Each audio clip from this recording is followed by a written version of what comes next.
Shalom, Bapak, Ibu, dan saudara-saudari yang terkasih. Jumpa lagi dalam Sikat Sabda Iman Katolik, Selasa pekan pertama dalam masa Prapaskah, 8 Maret 2022. Bacaan dari Injil Matius bab 6 ayat 7 sampai 15. Marilah kita siapkan hati dan pikiran kita untuk mendengarkan sabda Tuhan.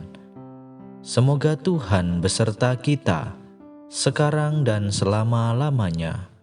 Inilah Injil suci menurut Matius. Dimuliakanlah Tuhan.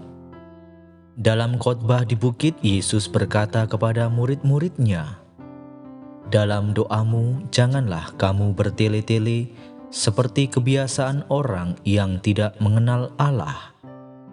Mereka menyangka bahwa karena banyaknya kata-kata, doa mereka dikabulkan. Jadi janganlah kamu seperti mereka, karena Bapamu mengetahui apa yang kamu perlukan sebelum kamu minta padanya. Karena itu berdoalah begini: Bapa kami yang di surga, dikuduskanlah namamu. Datanglah kerajaanmu, jadilah kehendakmu di bumi seperti di surga. Berilah kami pada hari ini makanan kami yang secukupnya. Dan ampunilah kami atas kesalahan kami, seperti kami juga mengampuni orang yang bersalah kepada kami. Dan janganlah membawa kami ke dalam pencobaan, tetapi lepaskanlah kami daripada yang jahat. Amin. Karena jikalau kamu mengampuni kesalahan orang, Bapamu yang di surga akan mengampuni kamu juga. Tetapi jikalau kamu tidak mengampuni orang, Bapamu juga tidak akan mengampuni kesalahanmu." Demikianlah sabda Tuhan. Terpujilah Kristus. Bapak, Ibu, dan saudara-saudari yang terkasih, renungan hari ini akan dibawakan oleh Suster Aprilia Anastasia Yuliani Alma dari Paroki Santo Fransiskus Asisi, Mojorejo, Blitar. Selamat mendengarkan.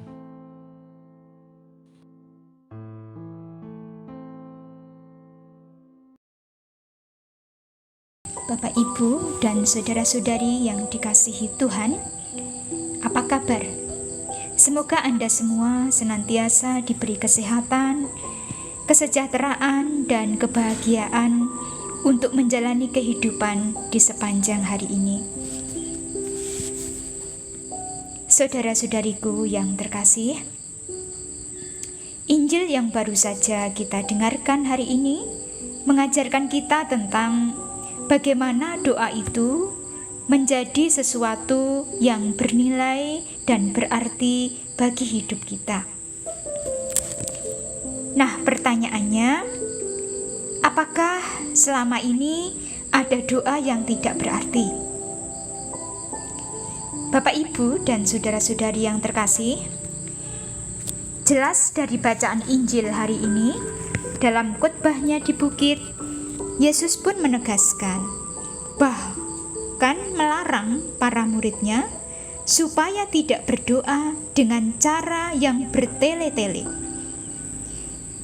Itu artinya, jika ada doa-doa yang sifatnya masih demikian dan masih sering dilakukan, ya terang, doa semacam ini adalah doa yang tidak berarti, tidak bernilai, dan sia-sia, karena jelas gak ada buahnya.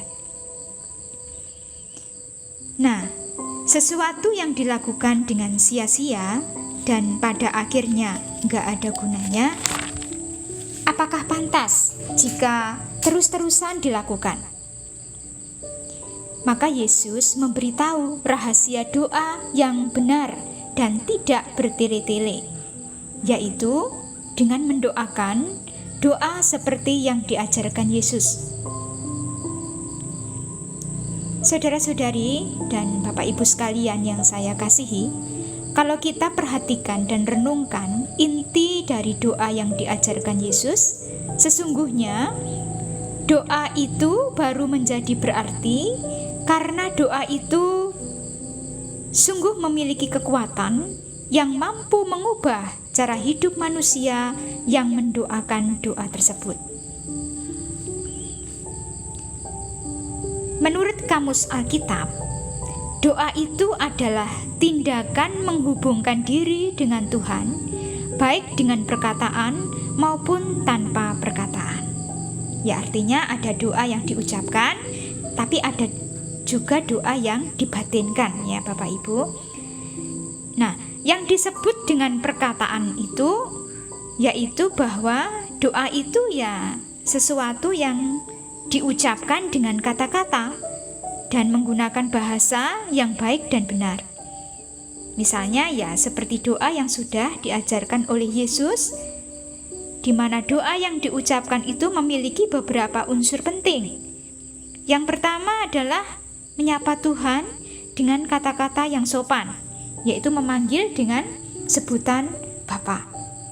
Nah, ini adalah cerminan bahwa kita sebagai anak-anak beliau menyapa beliau dengan sebutan Bapa. Malah sangat diminta dengan mengatakan Bapa kami. Yaitu artinya kita pun menyadari bahwa Tuhan itu adalah Bapa banyak orang atau Bapaknya semua orang. Begitu. Kemudian yang kedua, kita mengakui keberadaan beliau ada di surga. Nah, dalam doa Bapa kami kan disebutkan Bapa kami yang ada di surga. Nah, surga adalah wilayah atau dapat dikatakan sebagai dunia supranatural, tempat kediaman Allah, yang dapat lebih diperdalam lagi gambarannya dari kitab Yesaya bab 66 ayat 1. Nah, Bapak Ibu yang saya kasihi, kali ini kita tidak akan memperpanjang hal itu. Yang pasti surga adalah tempat Allah yang Maha Kuasa bertahta. Setelah kita tadi menyapa dengan sopan, kita pun perlu memuji kebesaran dan keagungannya. Hal ini bukan berarti Tuhan itu suka dipuji. Ya, bukannya Tuhan itu kok senang mendapat pujian begitu-begitu, bukan ya. Namun sebagai anak, ya sudah kewajiban kita memuji. Bahkan kita harus punya kesadaran bahwa Bapa kita itu mulia, baik namanya maupun keberadaannya. Kemudian setelah itu kita menyadari dan percaya akan kebesarannya. Kita sungguh percaya.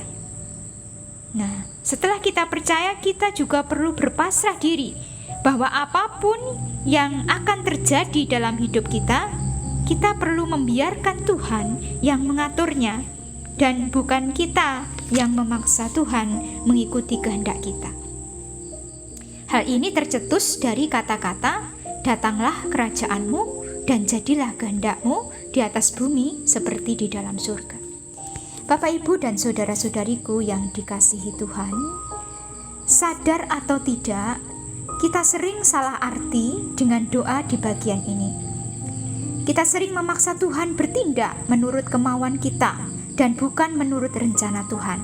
Itulah salahnya. Dan bagaimana bisa salah? Ya, pengalaman membuktikan bahwa kalau ada doa, misalnya minta roti, kemudian Tuhan memberi tepung beras, kita akhirnya mogok, ngomel. Loh, Tuhan itu apa salah dengar ya dengan doa-doa kita? Terus kemudian kita marah sama dia. Oh, berarti Tuhan itu gak adil, seenaknya sendiri. Mentang-mentang Maha Kuasa, saya minta yang enak-enak kok malah diberi kesengsaraan. Udahlah, kalau gitu saya gak usah percaya sama dia. Saya percuma, saya ke gereja. Nasib saya ya gini-gini aja, gak pernah berubah. Tapi anehnya, orang lain itu yang gak pernah ke gereja, jarang doa, jarang ofisi, tapi kok kayak lancar-lancar aja ya. Hidupnya kayak gak punya beban, gak pernah susah. Tuhan itu maunya apa sih? Itu kemarahan-kemarahan kita ya, seperti itu. Nah, Bapak Ibu dan saudara-saudari yang terkasih, jika kita sering seperti itu, berarti sudah pasti doa-doa yang kita panjatkan itu salah. Permohonan yang kita ajukan dengan memaksa Tuhan dan menjadikan Dia seperti dukun dalam hidup kita, itu yang salah. Maka marilah pada kesempatan ini kita semua, saya dan Anda, berbenah diri. Kita memeriksa betul-betul, sudahkah saya benar-benar berdoa dengan baik di hadapan Tuhan? Sudahkah saya benar-benar memiliki kepercayaan yang besar dalam doa dengan niat yang baik saat bertemu Tuhan dalam doa? Jangan sampai ada hal-hal yang membuat Tuhan tidak suka dengan kita. Misalnya kita masih punya dendam dengan saudara kita, kita kemudian iri hati dengan tetangga kita atau dengan saudara kita. Nah, ini adalah salah satu, juga salah dua sumber penghambat hubungan kita dengan Tuhan. Bapak, Ibu, dan saudara-saudariku yang terkasih, untuk bisa menjadikan doa sebagai sesuatu yang bernilai dan berarti, supaya kita segera dapat melakukan buah-buah dari doa itu, atau doa itu kemudian menjadi buah yang enak dalam hidup kita, adalah kita harus berani membuang jauh-jauh pikiran dan niat kita yang sering memaksa Tuhan mengikuti kehendak kita, atau menjadikan Tuhan seolah-olah tidak tahu kehidupan kita. Tapi dengan cara yang lebih berpasrah, lebih percaya kepada Tuhan, bahwa Tuhan mampu melakukan yang terbaik dalam hidup kita, niscaya dan saya yakin hidup kita semua, saya dan Anda, pasti akan bahagia. Demikian renungan hari ini, Bapak, Ibu, dan saudara-saudari yang terkasih. Semoga bermanfaat. Salam sukacita dan salam sehat selalu. Tuhan memberkati.